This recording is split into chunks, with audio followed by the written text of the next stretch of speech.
দেশের নানা প্রান্ত থেকে আসা ইসলামী যুব আন্দোলনের বিভিন্ন পর্যায়ের নেতাকর্মীদের স্লোগানে মুখরিত রাজধানীর সোহরাওয়ার্দী উদ্যান।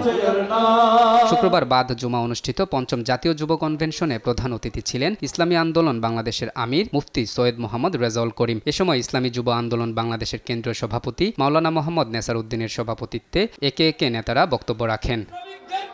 সম্মেলনে দলটির সিনিয়র নায়েবে আমির মুফতি ফয়জুল করিম বলেন, বিচার বিভাগ পরাধীন থাকলে কল্যাণ রাষ্ট্র সম্ভব নয়। সেই সঙ্গে বক্তারা কল্যাণ রাষ্ট্র প্রতিষ্ঠায় পিআর পদ্ধতিতে নির্বাচনের বিকল্প নেই বলেও দাবি করেন। এ সময় পতিত সরকারের পথে অন্তর্বর্তী সরকারকে না হাঁটারও আহ্বান জানান তারা। যদি পিআর পদ্ধতি নির্বাচন দেওয়া হয়, এলাকায় এলাকায় যে দৈত্য দানব তৈরি হয়, পেশি শক্তি ব্যবহারের মাধ্যমে, কালো টাকা ব্যবহারের মাধ্যমে এক একজন এক একটা দানবে পরিণত হয়, এদের মাধ্যমে বাঙালি জাতি নিষ্পেষিত হয়, নিপীড়িত হয়।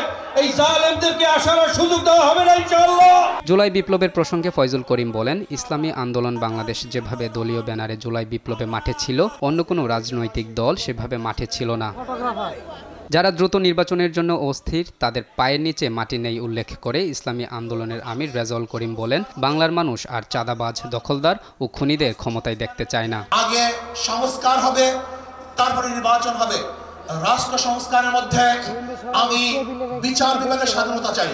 যেইভাবে দলীয় ব্যানারে বৈষম্য বিরোধী আন্দোলন অংশগ্রহণ করেছে বাংলাদেশের অন্য কোনো সংগঠন দলীয় ব্যানারে এই আন্দোলনে সম্পৃক্ত ছিল না। বাংলাদেশের মানুষ এই চাঁদাবাজি আর দেখতে চায় না, দুর্নীতি আর দেখতে চায় না।